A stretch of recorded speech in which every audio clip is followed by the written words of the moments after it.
Transfer portal intel, whispers. We got a lot going on. Jordan Burch is in the portal. Talked about him a couple of nights ago. That is the former five-star defensive lineman committed to South Carolina. He's played there a couple of years. Well, he's in the portal now. As is usually the case, I have to remind you, just because you're in the portal doesn't mean it's a guarantee you're going to leave. We just always assume if you're in the portal, you're going to leave. I expect Jordan Burch to leave. What impact is this for South Carolina? Well, there are two schools of thought. One is perception. Perception, this is terrible. Just like if they lost him in recruiting, it would have been terrible. I know a lot of the fans have been talking about this today. But then there's just the overall football impact. You could call him overrated. You could call him whatever you wanted to. He has not played at the level that he was expected to play at out of high school. Now, that's not always the player's fault. Sometimes the industry had him overrated. I'm not here to assign blame. I'm just saying they are not losing a perennial All-American. They're losing a good, solid player who probably still has his best football ahead of him. Here's the concern if you're a Carolina fan. Number one, you don't have the guy to fill his spot, maybe or maybe not. And then number two, Jordan Burch goes elsewhere and does play his best football, and you're having to watch him shine in another jersey, maybe in the SEC, maybe not, who knows. Speaking of which, there is some Duck smoke here. There is some Oregon smoke. Now, I myself cannot confirm that. I could if I wanted to. I just didn't reach out today. And so, interesting approach there.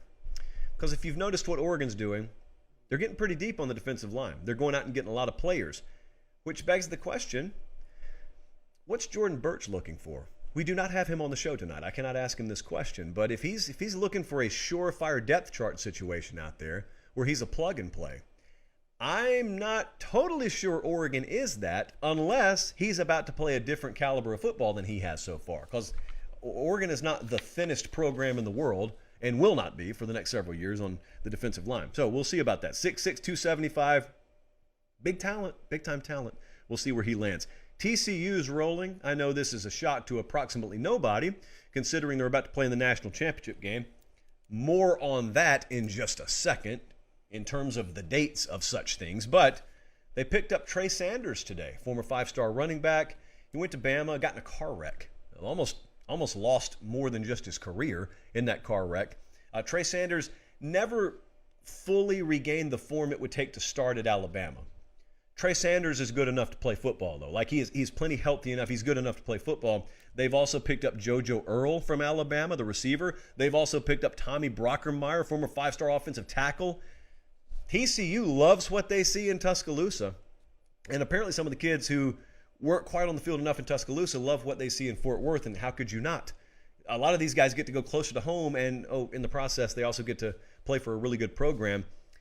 TCU is going to continue to do this. I continue to talk about how there are certain pinpoints on the map where a lot of talent resides every year. It's just, you don't even have to know anything about college football to know there are a lot of high school football players in Texas who are good. And any given year, dozens to hundreds of them are going to different programs. Not all the good players in Texas stay in Texas. Some of them go to Alabama, some of them go to USC, some of them go to Ohio State, wherever. And that means any given cycle, when it comes time for the transfer portal, there are going to be a lot of kids from Texas in the transfer portal. Some of them may be looking to come closer to home. Guess who just happens to be there? Like, TCU doesn't even have to do anything particularly special. They're just there. They just need to raise their hand and say, are you looking to come home? And the guy says, yeah, you got anything? Yeah, we got a roster spot. You want to come over here? Sure. That's how TCU will sometimes recruit the portal. Miami, same way. Both of the programs in Southern California, same way. So that's just the thing about TCU is that they're really doing a good job in the portal. Jack Besh, the receiver from LSU also. But I did want to touch on this little scheduling. I would call it a snafu, but I don't really think the NCAA is particularly sorry they did it. Are you aware, as Max Olson pointed out on Twitter today, that the NCAA recruiting calendar carved out January 4th through the 8th as a period for mid-year transfers to take visits? So kids who are in the portal, they can take visits in this 4 or 5 day window. And that's what we're seeing right now. This lasts until Monday or Tuesday? I mean, this is the day of the national championship game, isn't it? So basically, if you want to take a visit and you're a mid-year enrollee, you can do it right now. Well, as you're well aware, the problem is there are a couple of teams whose seasons are not even over yet. And they're going to California to play in a football game, so no one's home. Like, if I'm a transfer, I'd never leave Pate State, but if I wanted to, and I wanted to try my luck with Kirby Smart at Georgia, I'd go over there and just knock on the door, and guys they couldn't fit on the plane to Los Angeles are the only ones there. There's like a note on the door. Make yourself at home. There are pastries in the fridge. We'll be back next week, hopefully with a trophy. What sense does that make? The answer, none. Then I do a little bit more due diligence today. Not only is that the case, but you got some programs, and Georgia's one of them, where they get back from the title game, they don't have time to get kids enrolled in school. So they can't take a trip, they can't take a visit, and also their semester is either already started or about to start, and the drop add date, when it comes to actual academics, because some people do come here to play school, it's like the week of the championship game. So if you want to take transfers, you have to have that stuff long since sorted out. So let me just explain to you what's happening. The NCAA is telling you, do not tamper. You better not tamper. You better not be reaching out to another kid when he's still on a roster. But also, we're going to put the official visit window when you may or may not be in town. Oh, and by the way, we know that your semester starts the next week and you're not going to have any time to do anything after you get back. Don't you tamper, though. It's like, what? Who made this calendar? I'll tell you who. The same folks who put the early signing day, and, well, they didn't put Christmas in December, but Christmas was well known to be in December, and they had conference championship games going on, and they had transfer portal opening up, and they had NIL, therefore, being at the forefront. You had the coaching hot seat and coaches moving all over the place. Those people are the ones who put the official visit window for mid-year enrollees in the same week as you would be playing a national championship. Those people. Those people. Anyway, I spoke my piece on that. Next up, Sam Hartman has officially landed in South Bend, Indiana. That was the quarterback at Wake Forest, and he is now going to be a quarterback at Notre Dame.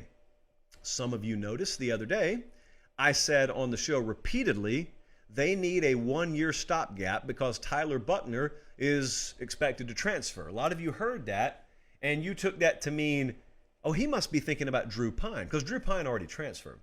What I meant with Tyler Buckner, and I did not do a good job at all of stating it clearly, I did not mean Tyler Buckner's about to play in the bowl game and then throw up the deuces the next day. What I was saying had this baked into it. So it's long been thought that Sam Hartman is going to transfer to Notre Dame. It's just official now. He made it official today. What I think is going to happen is they will have a spirited battle in the spring for the QB1 job. I think it will become very apparent very quickly that Sam Hartman is going to be the starting quarterback there, and that is when yours truly expects a potential transfer from Tyler Buckner. So that's how I think that's going to play out.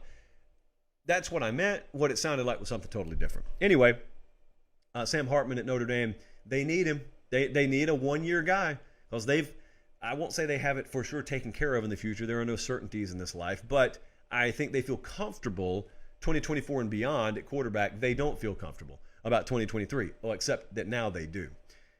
Let's check in on Colorado for just a second. We made a lot of noise about Deion Sanders going to Boulder.